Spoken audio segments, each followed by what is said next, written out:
Hey guys, tonight we begin with something quiet. Something that starts as a whisper in your mind and grows louder with every scroll, every nod, every passing glance that lingers a bit too long. It's the longing to be liked, to be seen, to be applauded. It feels harmless, even sweet at first. But slowly it becomes something else. You sit in your bed now, your thoughts still echoing with conversations from earlier today. Maybe someone praised you and you felt a lift in your chest. Or maybe someone dismissed you and your whole mood dropped like a stone. Funny, isn't it? How easily we give others the keys to our emotional house. You will not be able to control the world, but you can control yourself. So, before you get comfortable, take a moment to like the video and subscribe, but only if you genuinely enjoy what I do here. And let me know in the comments where and when you're listening from, what city you're in, what time the sky dims for you. I'd love to hear from you. Now dim the lights, maybe turn on a fan for that soft background hum, and let's ease into tonight's journey together. You're back in a room you once knew well. Maybe it was your high school auditorium or a quiet boardroom. Maybe it was a birthday, a presentation, a performance.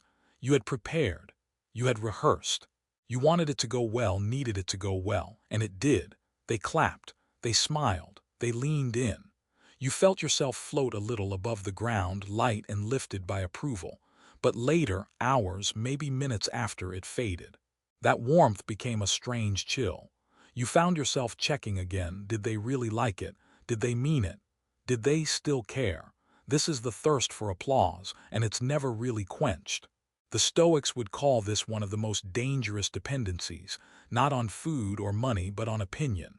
Marcus Aurelius warned himself daily, don't hanker after applause. Why? Because it's not stable. Because it's not in your control.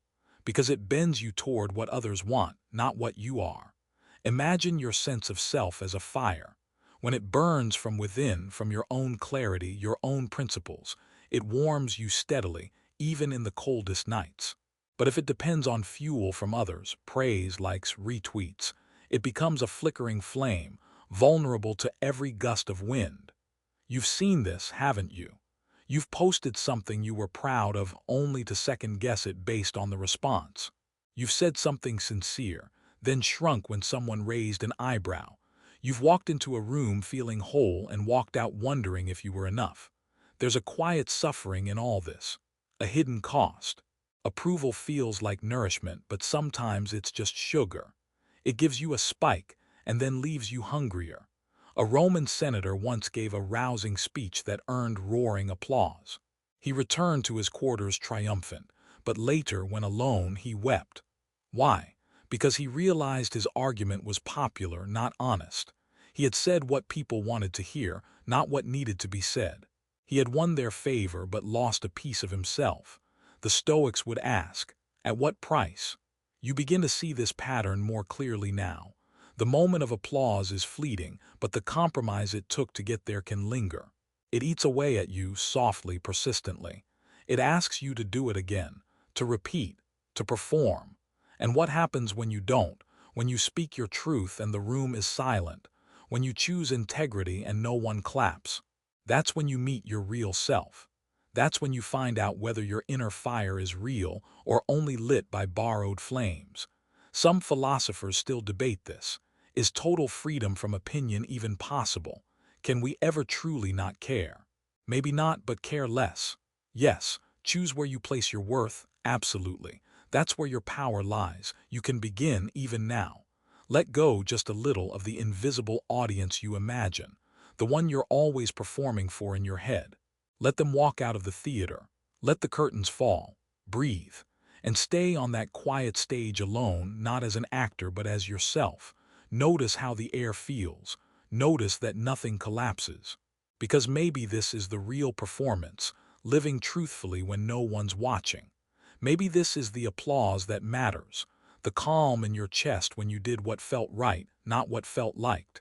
And maybe, just maybe, that calm is enough. The room is still. You are no longer performing. No spotlight. No audience, just the quiet pulse of your own presence, like the soft tick of a distant clock. It's strange, isn't it? how unfamiliar it feels to be here with only yourself, no judgment to mirror back, no eyes to weigh your worth. But this space, this silence, is where you begin to unlearn the craving. You think back to a memory not flashy or dramatic but sharp in its detail. You were with a group of people, maybe friends, coworkers, family. Someone said something, a joke, a comment, a passing remark. People laughed, nodded, played along. You didn't, not because you were offended, but because quietly it didn't sit right with you. It rubbed against something true inside you, and yet you smiled, maybe even laughed a little. Not because you meant it, but because you didn't want to be the one who didn't. That small moment passed, but its weight remained. This is one of those quiet betrayals of the self, not a grand, fiery denial, but a slow erosion. And it happens more often than we care to admit, because sometimes approval isn't about applause at all.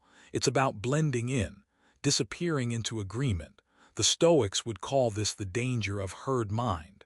Epictetus warned, "If you want to improve, be content to be thought foolish and stupid."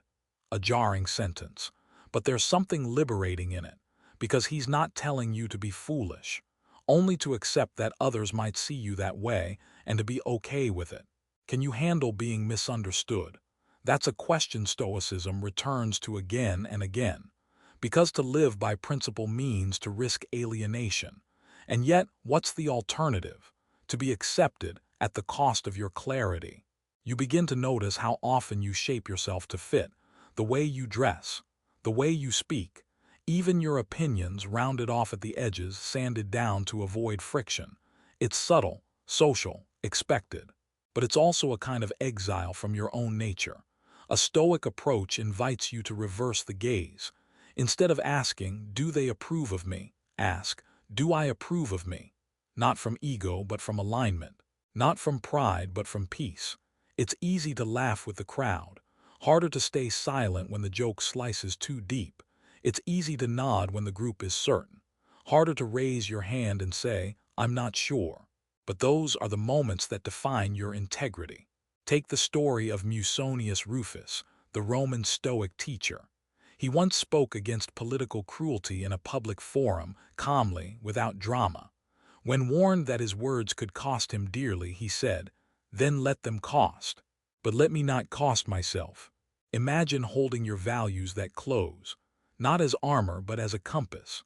The challenge, of course, is not to swing too far in the other direction, to become rigid, dismissive, or obsessed with being authentic at all costs. Stoicism isn't about defiance for its own sake. It's not about rejecting others to prove your independence.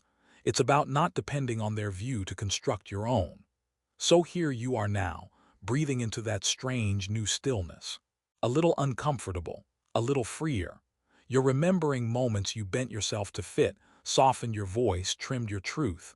You're not judging yourself, just noticing. And with each memory, something loosens. Because seeing the pattern is how it starts to dissolve. There's a paradox here. The less you chase approval, the more grounded you become.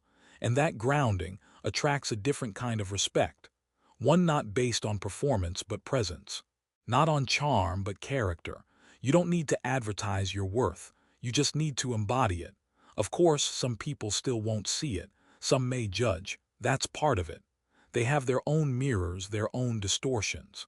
You don't need to correct their vision. You only need to clear your own. A philosopher once said, "When you stand with the truth, even if the whole world turns away, you are not alone." Because truth is never truly solitary. It echoes in your bones, it steadies your breath, it softens your step, and it draws others to you, not in fanfare but in quiet recognition. So tonight, you let yourself lean into this idea that being misunderstood is survivable, that not everyone needs to agree with you. That peace does not come from being praised, but from no longer needing to be. You drift a little deeper into the quiet now.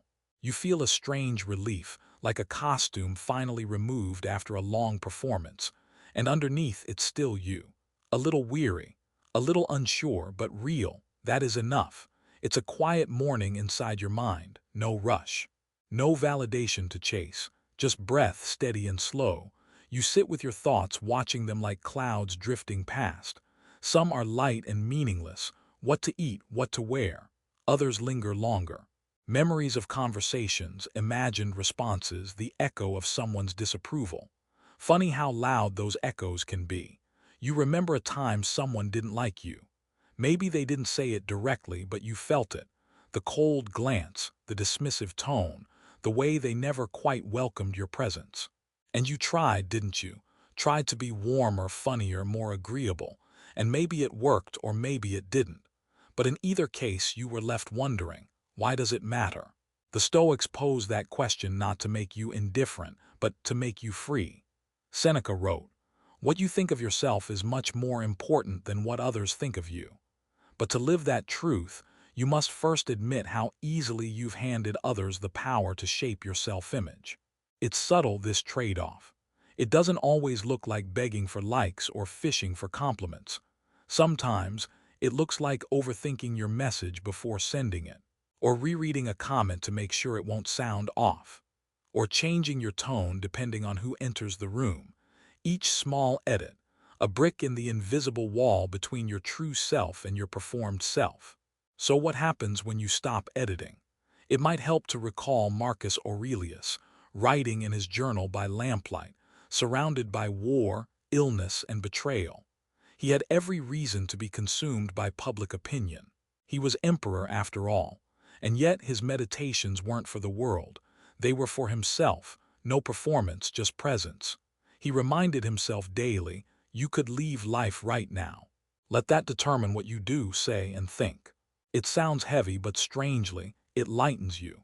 It snaps you into perspective. What does it matter if someone doesn't approve of your choice, if death is always near? What does it matter if someone judges your silence, your boundaries, your values, if this moment might be your last? Not in a morbid way, but in a clarifying way. This is the paradox at the heart of Stoic peace. By accepting impermanence, you begin to value your time more honestly. And suddenly, some opinions just don't seem worth rearranging your spirit for.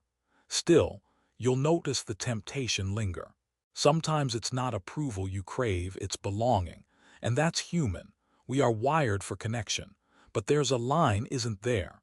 Between belonging and bending, between shared space and self-erasure. A Stoic doesn't reject connection, they refine it. They ask, am I included because I'm true to myself, or because I've become what they want? If it's the second, the cost may be too high.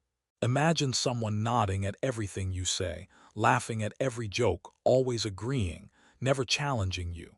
You'd sense it, wouldn't you? That their approval was not rooted in truth but in fear of rejection. Now imagine you've been that person.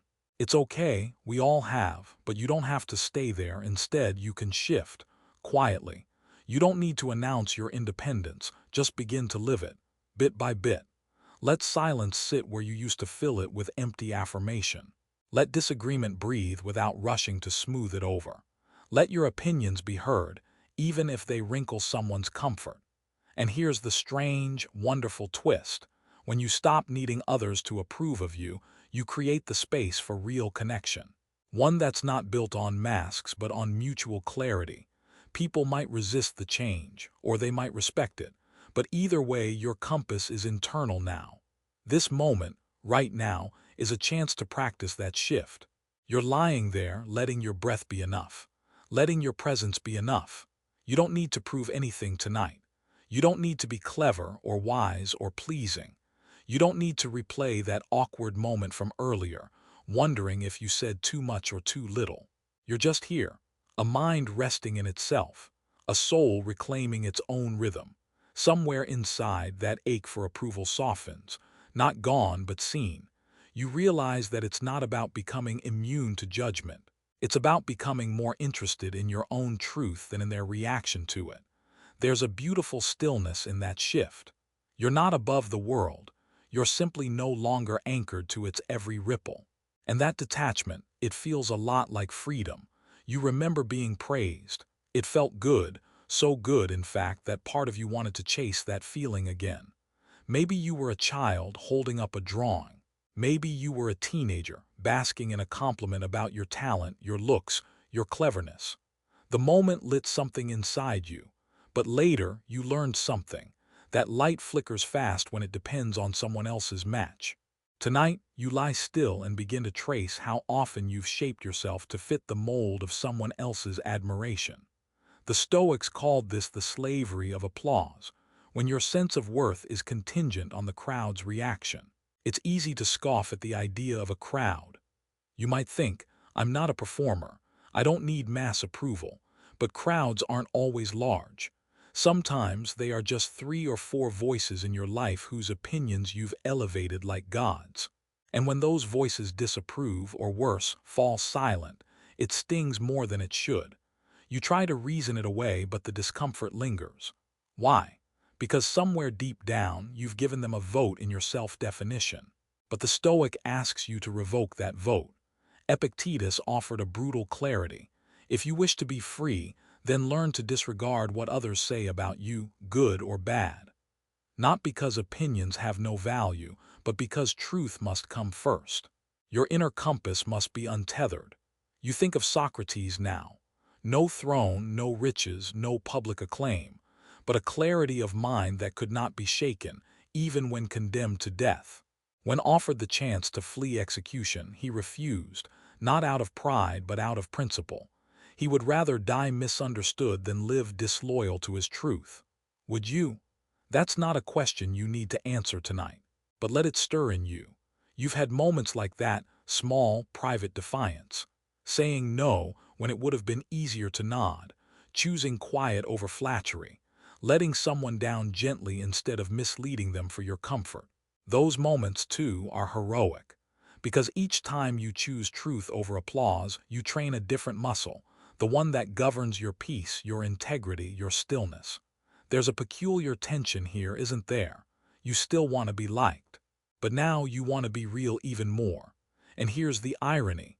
Sometimes the more authentic you are, the more you actually attract what you once begged for: respect, trust, calm. But it's not a guarantee. That's where the real test comes. Would you still be you, even if they disliked it? Would you still speak gently, think deeply, walk quietly in alignment with your values, even if it earned you no applause at all? This is the paradox at the heart of Stoicism. To act with love even when love isn't returned. To speak with honesty even when misunderstood. To live with integrity even when no one is watching, especially when no one is watching. Tonight you are unseen. There is no stage, no audience. Just the sound of your breath and the occasional flicker of thought. Let that be enough. You're not a performer right now. You're not curating your words for approval. You're not rehearsing future conversations. You're not waiting for someone to validate your stillness. You're simply inhabiting your being. There is no praise coming. No good job for falling asleep. No trophy for your quiet contemplation. And somehow that makes it more sacred. Remember, approval is never free. It comes with strings, and sometimes those strings tangle around your soul. Let them fall tonight. Let yourself be untied from the need to impress, to please, to adjust your shape to fit someone else's frame. You are not a reflection in their mirror. You are the source. It may take time to feel that fully. That's okay. The Stoics weren't masters of detachment overnight. Their journals are full of reminders, confessions, and small corrections. That's what you're doing now, correcting gently, returning inward.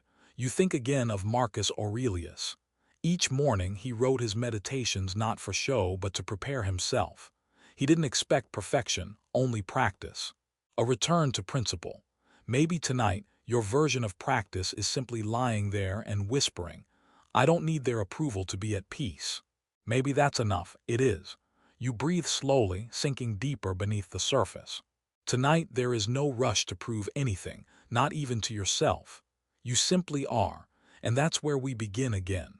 What happens when the applause fades? You've been there before, after the promotion, after the compliment, after the moment of glory. There's a silence that settles in, a kind of emotional gravity. It doesn't feel like a crash exactly, more like the hollowness of an echo that doesn't return. The Stoics would nod knowingly, because they understood that external approval is like perfume. It can sweeten the air, but you can't drink it. You can't live off it. So tonight, we revisit one of their most liberating ideas, that your worth is intrinsic, not transactional. Think of that. How radical it is in a world that measures so much by reaction, likes, shares, feedback, applause. A world that teaches us to build identities out of what others reflect back. And yet here you are, untangling that. You might recall a time when your identity felt fragile. Maybe it was a project you poured yourself into, only to have it overlooked. Or a conversation where you spoke vulnerably and were met with indifference. The absence of approval became a kind of sting. But in that moment, a doorway also appeared. You could choose bitterness, or you could choose freedom. That's the moment Stoicism trains you for, not the high of being celebrated, but the quiet after. Cato the Younger lived much of his life in that quiet. A senator in ancient Rome, known for his unwavering integrity, Cato refused to flatter power, even when it cost him political favor, even when it made him unpopular. He once walked out of a public festival rather than endorse what he believed to be unjust. His colleagues mocked him. But Cato understood something. They could laugh, but they couldn't take his freedom. You see, when you no longer depend on approval, something changes. You stop being pulled. You move from puppet to person. And yet the temptation is always near. Even now, part of your mind may wonder, what do others think of how I live? It's not shameful, it's human. But tonight you challenge that reflex. Gently, ask yourself, if no one ever applauded me again, what kind of life would I still want to live? Would I still write that poem? Still help that stranger? Still wake early to walk under the sky? If the answer is yes, then you've begun to taste freedom. Here's the paradox once again. The more you detach from the need for praise, the more space you make for joy. Not joy that performs, but joy that simply is. Imagine a candle in a quiet room.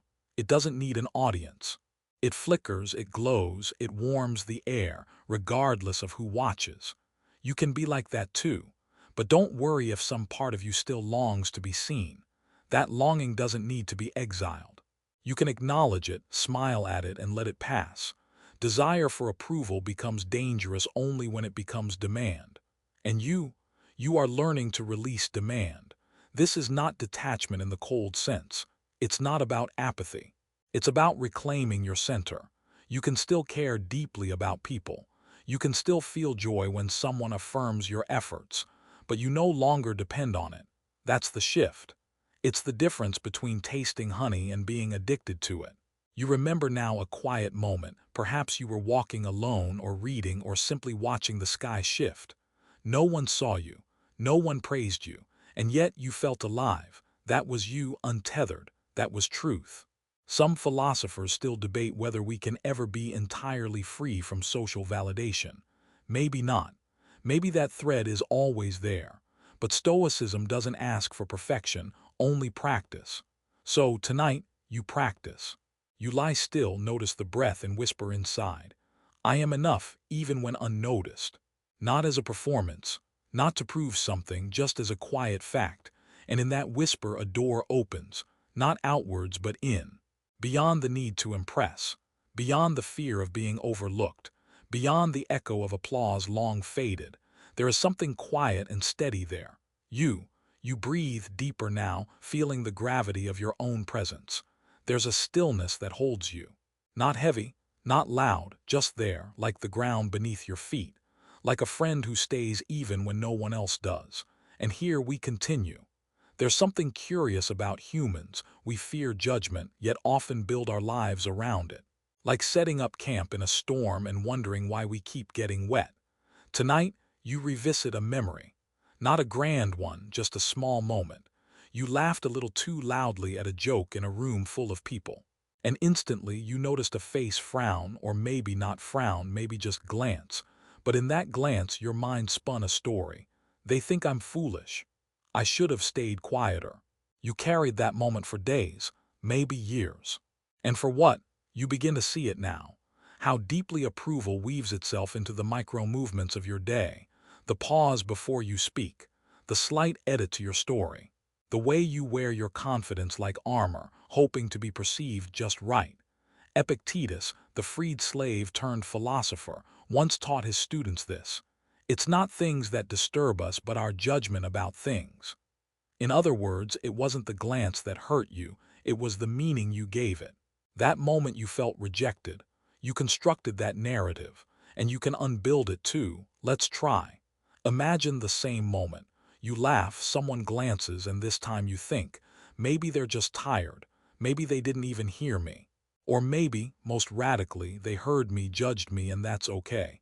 Because you're not for everyone. You're not supposed to be. That's not a failure. That's freedom knocking. You don't have to polish every sentence. You don't have to curate yourself into perfection. You just have to live truthfully. This truth, though, comes with discomfort. You'll feel it in moments when silence follows your honesty. When a vulnerable story is met not with applause but with awkward quiet. But isn't that what courage is? To speak not because it will be accepted, but because it is true. Consider Socrates, questioning, challenging, often annoying the Athenian elite. He was misunderstood, mocked, and eventually executed. But he never stopped seeking truth, not to impress, not to gain followers, but because his inner compass demanded it. He drank the hemlock calmly, not as a martyr, but as a man who knew his peace did not depend on others agreeing with him. Could you live like that? Not in a dramatic, tragic sense, but in your everyday choices. To dress not for the trend, but for your comfort. To share an unpopular opinion kindly. To say no without adding 100 justifications. To walk away from something, someone, when your peace asks you to. You might not win applause, but you might win something better, alignment. And alignment is soft power. It doesn't need to prove, it just is. But there's still that little voice, right? What if they don't like me? It's okay. That voice isn't your enemy. It's an echo of a younger self who learned that being liked meant being safe. You can thank that younger self and gently let them know we're safe now, even without their approval. You feel it, don't you? The spaciousness that follows. You begin to remember the moments that mattered most to you in life. They weren't always the ones others praised. Sometimes they were quiet, even invisible, when you forgave someone and told no one, when you cried alone and held your own hand, when you learned to enjoy your own company. No one clapped, but something sacred happened. The Stoics didn't write their meditations for applause. Marcus Aurelius wrote his journals in the midst of war, plague, personal loss, not for publication, just to center himself. And here you are doing the same. No post, no broadcast, just this private moment of return. Return to what? To your essence. You are not the story others tell about you. You are not the silence that follows a risk. You are not the discomfort you feel when someone doesn't understand you. You are deeper than that. You are the one who keeps showing up, who keeps breathing, who keeps trying to live well, not perform well. So tonight, rest in that. No one's watching. No one's grading. You don't need to impress anyone here. You just need to be here. The room softens around you. Your jaw loosens. The corners of your mouth remember how to smile gently, and the next breath feels like a release. Not because the world has changed, but because you have changed how you see it. That is Stoicism in action, not a denial of feelings, but a reorientation of where they come from. You are not what they think. You are not what they fail to see. You are you. It's quiet again, but this quiet feels different. It's no longer the silence that comes from hesitation or the stillness that follows the fear of rejection. This is the quiet of clarity, of something inside you loosening, like a knot slowly unwinding in the center of your chest. You're starting to recognize a new kind of strength, one that doesn't rely on being seen, validated, or admired. A strength that simply is. You remember a day not long ago when you posted something online, maybe a thought, a picture, an idea that felt personal. And then you waited, watched, refreshed the page, the likes came in slowly. The comments were kind, but they didn't satisfy. Something deeper inside still asked, was that okay? Did I do enough? We've all been there. The trap is subtle. You think you're sharing from a place of expression, but in truth, you're checking if you exist in others' eyes. And the danger isn't the platform. It's the permission you gave it.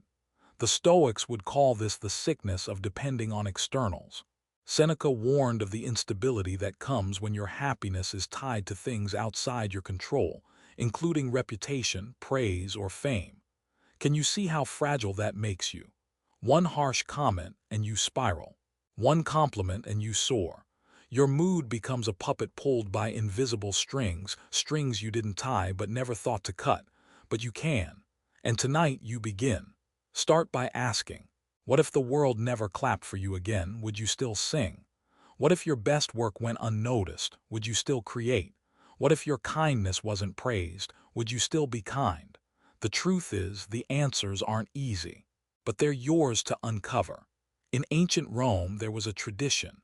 When a victorious general returned home, a servant would ride beside him during his parade.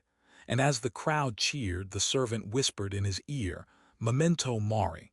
Remember, you are mortal. Even in glory, the Stoics knew, praise is fleeting. And not just fleeting, but often arbitrary. You might have noticed this in your own life. One day, someone adores you. The next, they forget you. It has less to do with you than you think, and more to do with the changing tides of others' moods, projections, and distractions. So why anchor your peace there? You begin to see that the need for approval is, at its root, a need to believe you're enough. But here's the quiet secret: you already are. Not because someone said so, not because you achieved something, but because you are breathing, that's it. Existence itself is your worth. It sounds simple, maybe too simple, but it's radical in a world that teaches you to earn your value. Still, the Stoic path isn't about withdrawing from the world completely. You don't have to delete your profiles or become a monk. It's about engaging with the world without being enslaved by it.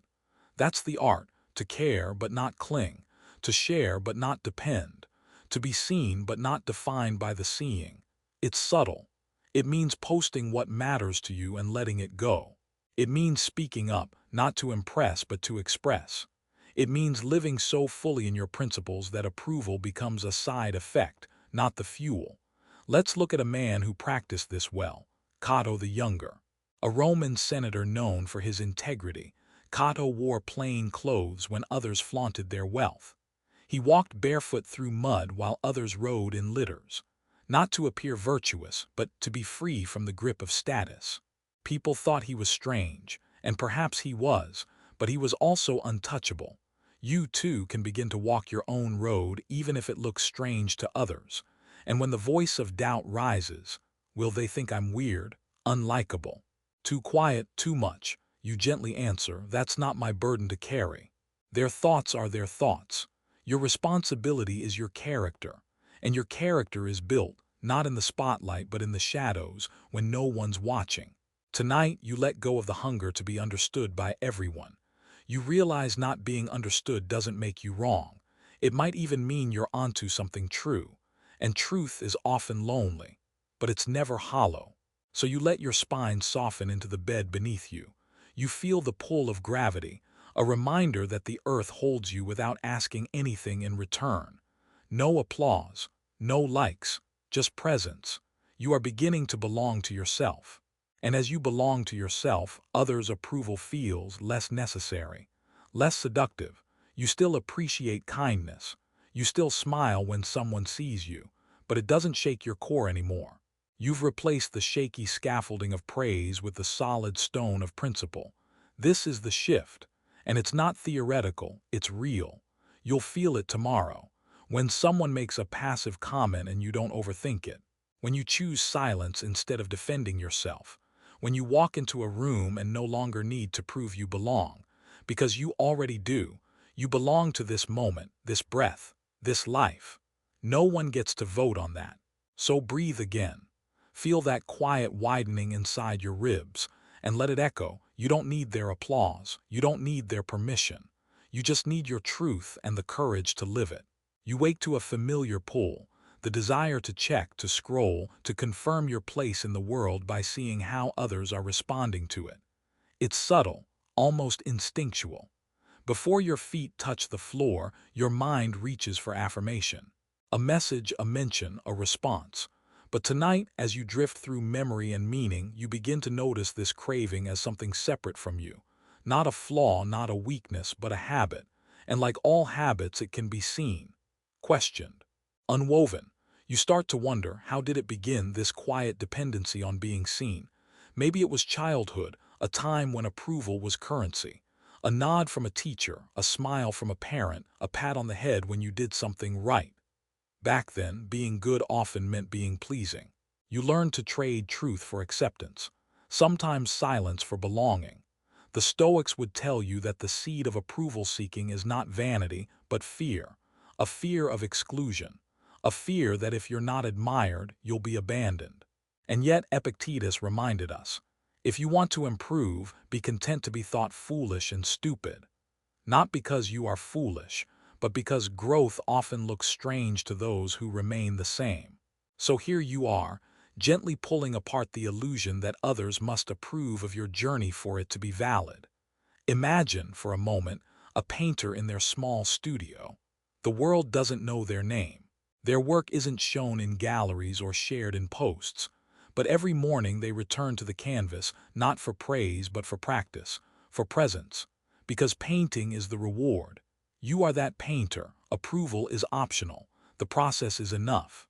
And yet, sometimes the craving returns, doesn't it? The itch to explain yourself, to clarify, to be liked. You feel it in conversation, when someone misunderstands you and you want to chase after their perception, like a gust of wind chasing a fallen leaf. But what if you didn't? What if, instead, you let them misunderstand? Not out of arrogance, but because you're learning that peace is better than control, and understanding can't be forced. This is the quiet courage the Stoics speak of. Consider Marcus Aurelius. He was emperor of Rome, perhaps the most powerful man in the world. Yet, in the privacy of his journal, he constantly reminded himself that public praise meant nothing. That fame was a shadow. That legacy would fade with time, and still he did his duty. He ruled with justice, with restraint, not because it earned him applause, but because it aligned with his values. Can you see the paradox? The less he sought approval, the more deeply he earned respect. There's a kind of gravity in integrity. You may not always be liked, but you are trusted. And in a world of shifting perceptions, trust in your own character is the anchor. So now, tonight, you begin practicing a new kind of release. When someone praises you, you thank them but don't clutch it. When someone criticizes you, you consider it but don't collapse under it.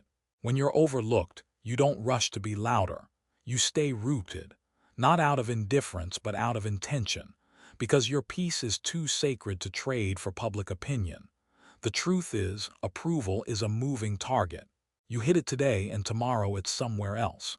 You shape yourself to fit one crowd and you're too much or too little for the next. And in the end, who are you serving? Their story of you, or your truth? It's okay to disappoint others when you're honoring yourself. It's not selfish. It's sanity. Let that sink in. There will be people who don't understand your quiet, who want you to explain your choices, who expect the version of you they've grown used to. And when you change, they'll resist. Not because you've done something wrong, but because your growth challenges their comfort. You are not responsible for their comfort. You are responsible for your clarity. That's what inner freedom means. Not doing whatever you want, but not needing others to agree with it. And yes, it can be lonely. But there is a strange companionship in solitude, the kind that no applause can offer. A whisper of something deeper, older, wiser. You are slowly becoming the kind of person who walks into a room and doesn't scan for approval, but scans your own posture, your breath, your grounding. You ask, am I aligned? Not, do they like me? That shift, that small, quiet shift, is everything. So tonight, lie still for a moment longer. Breathe gently into the space just behind your ribs. Feel the soft rhythm of your chest rising, not for anyone's performance, not for any audience, but because life is here, moving through you, without permission, without praise. You are allowed to be as you are, unadorned, unexplained, unapplauded, and still enough, still whole, still good. Let that be your truth, even when the world forgets to say it. You're beginning to feel it now, a kind of lightness that comes when you release the weight of impressions. Like setting down a bag you forgot you were carrying. And for the first time in a long time, your shoulders don't ache. It's strange how often we shape ourselves around how we hope others see us. Sometimes we don't even notice the way we edit our laughter, filter our words, rehearse our thoughts, just to seem agreeable, just to avoid disapproval even from those we barely know. But approval is slippery, fleeting. One minute it lifts you, the next it vanishes. You've learned by now, trying to secure it is like trying to hold mist in your hands. And so tonight we wander a little deeper. Imagine yourself on a small boat, adrift in a wide sea. The wind changes, the waves rise, but you are calm, not because you control the water, but because you trust your anchor. That anchor is your values, your reasoned choice, your quiet resolve. This is what the Stoics offer, not escape from judgment, but strength within it. They remind you, what others think is not your business. What you choose to become is. And yet there is still a pull, isn't there? That subtle magnetism of being admired. The glow of someone's nod, the affirmation that you are what? Valid, valuable, but value, real value, doesn't fluctuate with opinion. If gold is buried deep in the earth and no one sees it, is it worth any less? You are not made valuable by being seen. You are seen when your value becomes self-evident. Think of Cato the Younger, a Roman senator known not for his popularity but for his unshakable principles. He often stood alone, refusing to flatter or bend, even when it cost him influence. His silence was sometimes mistaken for arrogance, but those who looked closer saw a man ruled not by pride, but by inner law, a man who would rather lose favor than lose himself. And yet, even Cato felt the sting of misunderstanding. He wasn't immune. He just didn't let it decide who he would be. You're starting to feel that shift within yourself too. You're less eager to jump into every conversation just to prove you belong, less hungry for likes and nods, more curious about how it feels to like yourself quietly without announcement. There's a dignity in that, but it's not always peaceful, is it? Sometimes you say no to something others expected you to say yes to, and it ripples through the room. Sometimes you leave a comment uncorrected or let someone misjudge your silence, and you feel that itch to fix the narrative. But here's the paradox. The more you let people think what they will, the more you recover your time, your energy, your soul. You're not cold, you're clear. Clarity looks like coldness to those who benefit from your confusion. Let that settle. Now you begin to notice something else. You've been measuring your worth in reflections, mirrors of feedback, echoing approval, tiny reassurances that you are enough. But you're realizing, maybe for the first time, that you are not a reflection. You are the flame, the source, the still center, and flames don't ask permission to burn. There's a soft rebellion in detaching from praise. It's not bitter, it's not cynical. It's gentle, like saying, I'm here and I know who I am. You're welcome to misunderstand me. Not out of defiance, but because peace matters more than being understood. You remember now how tiring it was to monitor your image. The constant background noise of wondering how you're being perceived. That low hum of self-surveillance. But now you're resting. You've stepped out of the spotlight, not out of fear, but out of freedom. You no longer audition for your own life. That's something the Stoics would smile at. They didn't chase applause. They lived deliberately, even if it meant being forgotten. Because to live with intention is to live in alignment. And alignment always leaves a quieter kind of legacy. There's one more truth we must touch tonight. Even if you reach perfect detachment from praise, part of you may still long to be loved. That's not weakness. That's human. The Stoics didn't ask us to become stone. They asked us to recognize what we can govern, and what governs us if we're not paying attention. So you don't eliminate the desire for connection. You simply stop making your identity depend on it. You learn to love people without needing to be loved back. You offer your truth without needing it to be received. You walk your path knowing that not everyone will join you, and still you walk. That's freedom. That's strength. That's what the world can never give you and never take away. So tonight, as your breath slows and your mind softens, imagine yourself sitting by a quiet fire, alone but not lonely, warm in your solitude, unshaken by silence. The approval of the crowd fading behind you like distant echoes. You don't need them to see you. You see yourself. And that is enough. The fire from before still flickers softly behind your closed eyes. You don't move, but something inside you feels lighter. A slow exhale, as though a knot that's lived in your chest for years has finally begun to loosen. It's funny. Most of your life, you were taught that approval was the reward for being good. Behave, impress, perform, and the world will nod in your direction. That nod becomes a kind of currency, a measure of worth, a mirror you start depending on more than you realize. But what if that nod never comes? What if your goodness, your effort, your truth goes unnoticed? Would you still believe it matters? This is the quiet challenge of the Stoic. Can you act with virtue when no one's watching, when applause doesn't follow, when your choice costs you visibility, popularity, or praise? It's not hypothetical. This test appears daily in the smallest ways. You hold your tongue in a meeting where posturing could get you ahead. You choose honesty in a message that risks rejection. You let someone else shine even when you work just as hard. There's no medal for that, no spotlight, just a kind of stillness, a kind of deep knowing. Like Marcus Aurelius, writing quietly in his journal late at night, not for anyone else, just for himself. Notes to stay grounded, reminders to remain upright in a world that praised all the wrong things. He didn't share those pages with the world. He wasn't performing. And yet here we are, centuries later, moved by words never meant to impress us. There's a lesson in that. You begin to realize that lasting value rarely announces itself. It whispers, it hides in discipline, in consistency, in the integrity of your private decisions. In the digital age, it's harder than ever. You're constantly seen, or trying to be. And if you're not careful, the pressure to be perceived can become more important than the impulse to be true. You feel it in how you curate your day, your face, your feed. The need to be received before you've even asked who you really are. But the Stoic path is the opposite. It asks you to act in alignment with nature and reason, regardless of the eyes upon you. And that's difficult, sometimes painful, because detaching from social approval isn't a one-time act. It's a daily dying, a daily choosing, a steady, compassionate rebellion against the tyranny of being liked. But the rewards are quiet and profound.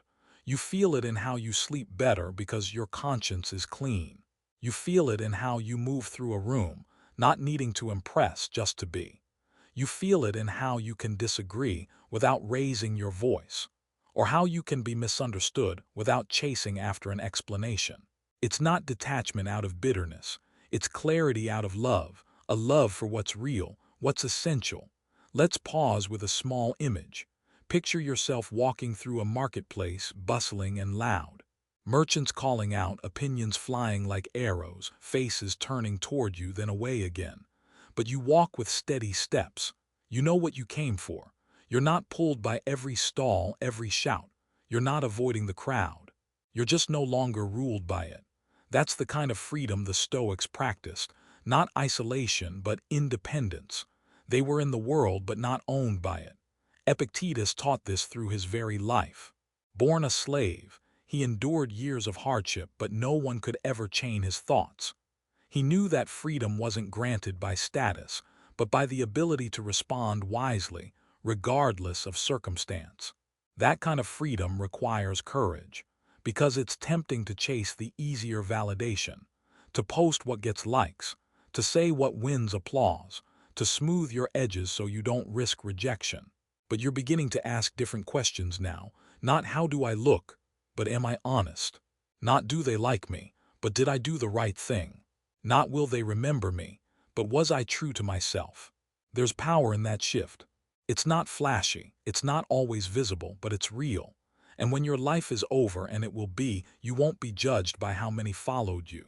You'll measure your life by your integrity, your quiet acts of goodness, your unseen courage. That's the Stoic lens, To live in such a way that, even if the world never claps, your soul knows it did not betray itself. Of course, you'll still feel the pull sometimes. You'll crave recognition. That's okay. You're not a robot. You're not a statue. You're just someone slowly learning how to be whole without needing to be seen. And so, tonight, as your thoughts begin to drift like clouds over a quiet sea, let this truth remain. You are not what others see. You are not your reputation. You are not your likes, your followers, your applause. You are the stillness beneath it all, the unshaken flame, the quiet, watchful eye behind the noise. And in that silence, finally, completely, you are free. You wake within the story, though your eyes stay closed. It's not sleep that holds you now, but something deeper, a meditation on what it means to belong without bending. Because here's another paradox. Human beings are wired for connection, yet Stoicism teaches detachment. How do you reconcile the need to be part of something with the need to be free of it? You felt this conflict.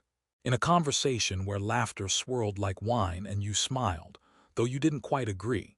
In a meeting where silence seemed safer than the truth you held back. In a family gathering where you played the part expected of you, even though you've long since outgrown it. Fitting in is easy. Belonging is harder. Fitting in asks you to adapt, sometimes to the point of erasing yourself.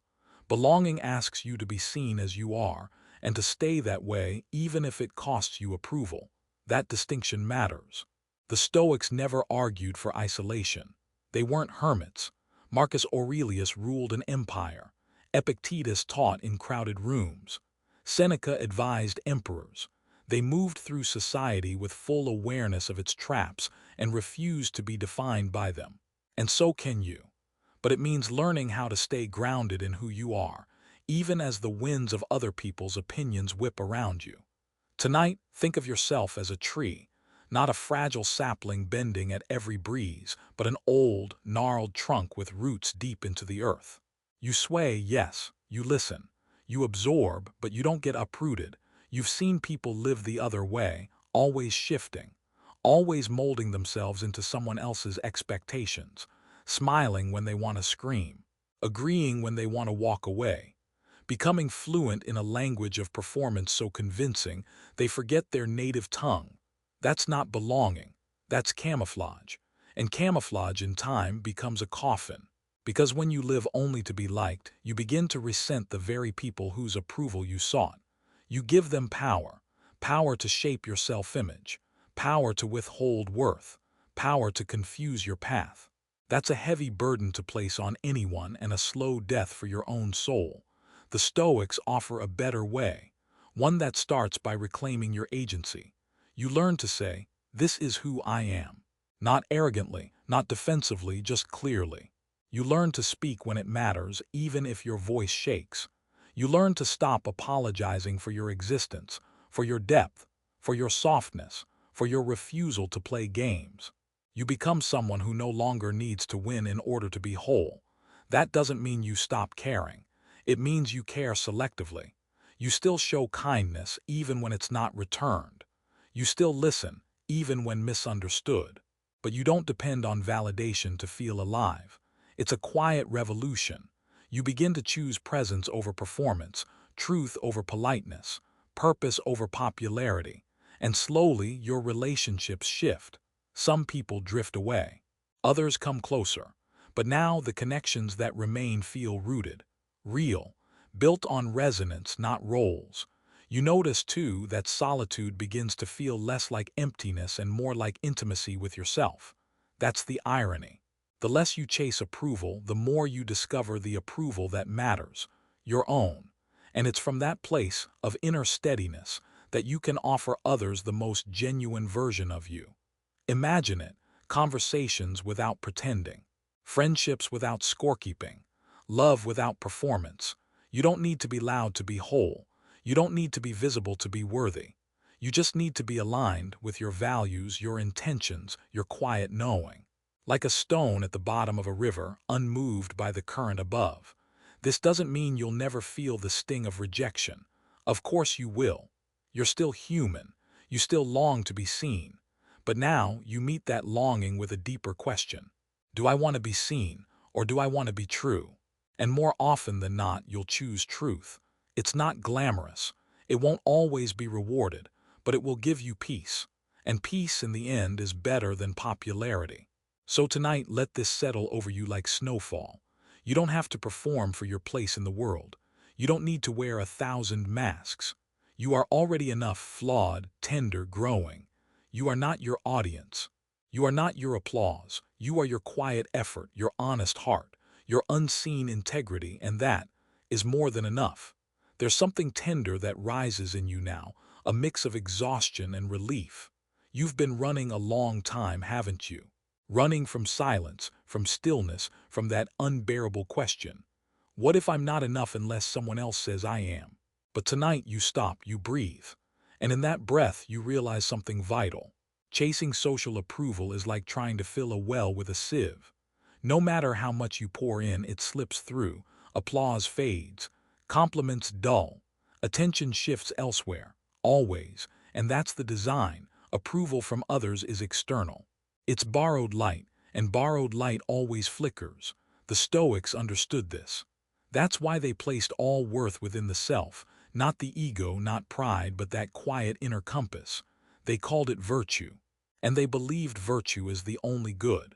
You see, to a Stoic, being praised is not a good. Being ignored is not a bad. They are simply impressions, whether patterns across the sky of your mind. You can't hold on to them. You don't need to. What matters is your response. Always. Think about the playwright Seneca, exiled from Rome by an emperor he once mentored. He lost favor, status, and safety, yet in exile he wrote some of his most enduring works. He didn't crumble, he didn't beg for a return to favor. He turned inward and asked, "How shall I live now?" And that question, when asked sincerely, carries power, because you realize living well is not about being approved of. It's about acting in alignment with values, with clarity, with conscience. It sounds simple, but simple things often aren't easy, because in daily life we're trained to seek feedback like oxygen. You share an idea and you watch eyes for approval. You wear a new outfit and you scan for compliments. You write something heartfelt and you wait for likes, hearts, affirmations. It becomes a game and a prison. Even your growth gets tangled in performance. Am I healing well enough? Do others see how evolved I am? Is my humility impressive? But Stoicism invites you to step out of the game entirely, to become like a person walking through fog, quiet, steady, unaffected by the shouts of distant crowds. And in doing so, you begin to remember your own inner metrics. Instead of "was I liked?" you ask, "Was I kind?" Instead of "did they praise me?" you ask, "did I speak truth?" Instead of "am I winning?" you ask, "am I living with intention?" That shift, subtle, internal, powerful, frees you. You become less swayed by moods, less addicted to the highs of flattery or the lows of disapproval. You stop measuring your day by reactions and start measuring it by resonance. Of course, society will keep offering you the other scale. The visible one, the noisy one, the one that asks you to dance for likes and clap for clout. But you can learn to smile at that game and walk right past it. Sometimes you'll slip. You'll still hope for applause. That's okay. Just notice it. Laugh gently and return to yourself. Because here's the irony. The more you root your worth internally, the more your presence becomes magnetic. You stop grasping and people lean in. You stop proving and people trust you. You stop pleasing and real connection begins. But even if it didn't, even if no one noticed your quiet strength, you'd still have peace. Because you're no longer acting for an audience. You're living for alignment. And alignment is the source of that mysterious calm you've started to feel. The kind that doesn't depend on mood or praise. The kind that survives embarrassment, failure, loneliness. It's the calm of someone who has nothing left to prove. Imagine carrying that into your daily life. Into a room where you don't know anyone and still feeling whole. Into a disagreement and not needing to win. Into success and not needing it to define you. Or into rejection and not letting it unravel you. That's what Stoic detachment makes possible. Not coldness, not indifference, but equanimity. And equanimity is a kind of superpower in a world addicted to validation. So tonight, let this truth settle like soft mist around your chest. You were never meant to earn your right to exist. Not through charm, not through performance, not through accolades. Your breath is enough. Your presence is enough. Your sincere effort to live with wisdom and heart, that is the quiet flame no applause can dim. And tomorrow, when the world begins its noise again, and the hunger for recognition returns, maybe you'll remember this pause. Maybe you'll place one hand on your chest and ask, "What do I know about me?" And maybe, just maybe, that answer will be more than enough. You wake with a quieter mind, not silent, but less cluttered. And in that quiet, something begins to bloom. Space. Space between stimulus and reaction. Space between someone's opinion and your identity. Space between what others expect of you and what you truly want. This is the beginning of inner freedom. But it's also where a peculiar challenge arises, because when you stop needing approval, the world starts wondering what's wrong with you. They ask, "Why aren't you more ambitious? Don't you want to be noticed? Aren't you afraid of being forgotten?" And your answer, though calm, may not satisfy them, because your answer comes not from rebellion but from clarity, not from arrogance but from release. This is where Epictetus offers a helpful metaphor. Imagine being at a feast. Some guests are clamoring for more food, reaching over others, anxiously scanning for the next tray. But the Stoic waits their turn, eats what's offered, and if the tray passes them by, so be it. They remain content, not because they dislike the feast, but because they don't hinge their peace on it. In a world of desperate clamor, quiet contentment looks suspicious. But you're beginning to see through the performance. You no longer laugh to fit in or exaggerate stories to seem impressive. You speak with fewer words but deeper roots. You stop embellishing your truth for applause, and that might feel lonely. At first, it is lonely, because much of modern connection is built on mutual performance, compliment for compliment, post for post, identity for identity. When you stop playing, some bonds dissolve, but what remains becomes sacred. You meet someone new, and instead of scanning their expression for signs of approval, you simply are. You walk into a room without bending your posture to fit imagined expectations. You speak from the middle of your chest, not the outer edge of your ego. This is what it means to show up as yourself, fully, calmly, unapologetically. It's not grand, it's not loud, it's steady. And in that steadiness, you attract something different, not attention but resonance. The few who see you as you are will find you, quietly, like gravity. You'll recognize each other by the stillness you keep between words, by the way neither of you rushes to fill silence. But here's the catch. Even this kind of resonance isn't owed to you. The Stoics remind us, relationships, too, are outside your control. You can offer presence. You can offer honesty. You cannot force reception. And so you return again to that space within, that anchor, that breath, where you remain untouched by rejection, praise, or misunderstanding. Some philosophers argue this kind of detachment can isolate us, that if we no longer crave approval, we risk becoming aloof, uncaring, untethered. But that misses the heart of Stoicism. The Stoic does not stop caring. The Stoic simply learns to care wisely, not for appearances but for actions, not for reputation but for character, not for being liked but for being just. And in this way the Stoic becomes more open, not less, more loving because their love is not transactional, more available because their presence is not performative. There's a strange paradox here. Only when you stop needing people to validate you do you become capable of real intimacy, because you're no longer hiding behind masks or fishing for compliments or shrinking for approval. You become transparent, not fragile, not exposed, but authentic. You no longer need others to agree with you in order to feel whole. You don't need them to admire you, affirm you, echo you. You've become enough without the echo. That doesn't mean you withdraw. On the contrary, it allows you to engage more fully with less fear. You can listen without preparing a rebuttal. You can disagree without tension. You can be misunderstood and not unravel.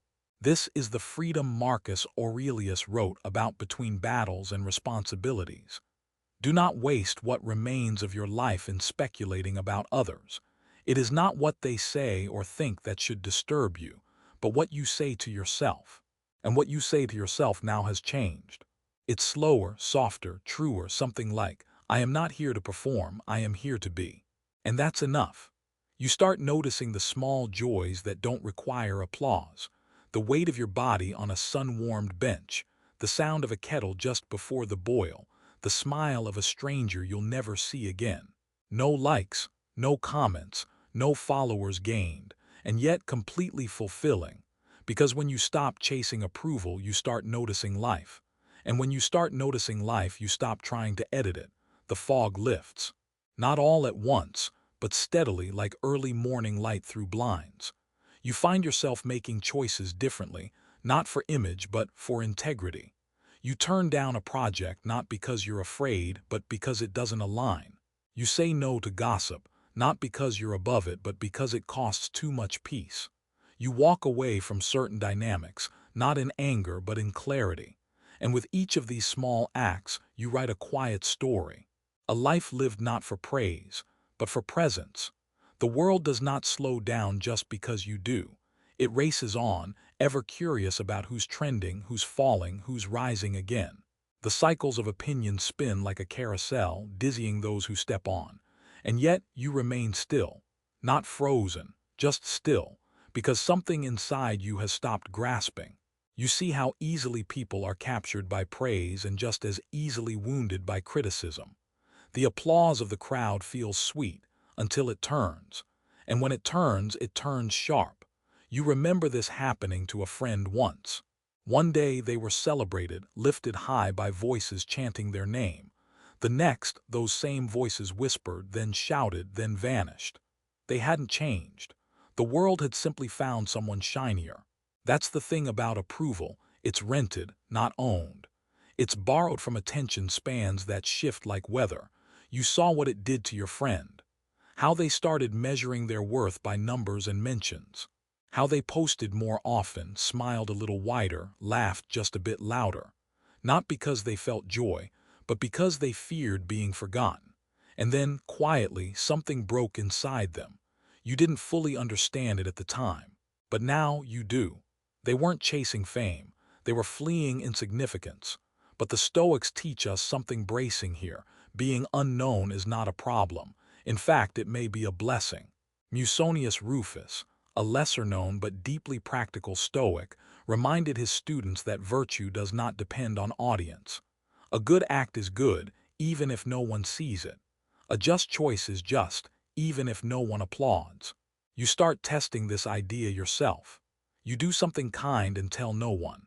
You clean a mess no one noticed. You apologize even when the fault wasn't clear, just because peace matters more than proving a point. And you find it feels lighter, not weaker, just unburdened. Because the moment you let go of being seen, you become capable of seeing more. You notice the weariness in a coworker's eyes instead of focusing on your own performance. You remember birthdays not because it looks good, but because it builds real connection. Approval loses its grip on you, not because you've become indifferent, but because you've become anchored. Anchored in something steadier than reputation. Anchored in what you know is right. And yet, even here, the mind can whisper doubts. Am I becoming invisible? Do I matter if no one notices? These questions still echo in your quieter moments. And they're honest, because you are human. And humans are wired to belong, to be part of something, to matter. But here you realize belonging does not require performing. It requires presence. You remember an image from an old Stoic journal. The idea of being a thread in the great tapestry of life. Some threads are bright and central, others hidden and quiet. But all are necessary. All hold the fabric together. You may not be at the center of the pattern, but you are a thread. And the tapestry is less whole without you. That kind of belonging isn't about applause. It's about alignment. When you act in accordance with your values, you feel connected to others, to the world, to yourself. And when you don't, you feel it like a frayed edge. This is why Stoicism emphasizes daily reflection, not to punish yourself, but to realign. You begin a nightly practice, nothing elaborate, just a question. Did I act in harmony with who I want to be? Sometimes the answer is no, and that's okay, because this is not about perfection, it's about returning, again and again like breath. You start to trust your own compass more than the crowd's cheers. You speak gently when others are harsh. You slow down when others speed up. You listen longer even when your point is ready. These are not grand gestures, but they are acts of quiet defiance against a world obsessed with noise. The Stoics remind us, your role in the cosmos is not to impress but to contribute, not to dominate but to serve. You begin to ask new questions. Not how did I look, but was I kind? Not did they like me, but was I honest? And in that something shifts, not instantly, but undeniably. You begin to walk differently, not for others, but from within. You begin to inhabit your life, not as a stage, but as a garden. And that garden may not be admired by all. It may not win awards, but it will bloom, quietly, steadily, and it will feed you. Because finally you are growing not toward the spotlight, but toward the sun. There's a moment, quiet, almost imperceptible, when you realize you no longer crave the echo. You've walked far enough inward to hear something deeper than applause, a steadier rhythm, the beat of your own clarity. That's where you are now. You notice the shift not because life suddenly got easier, but because your response to it did. Someone doesn't respond to your message. You no longer spiral. A friend doesn't praise your idea. You don't lose sleep wondering why.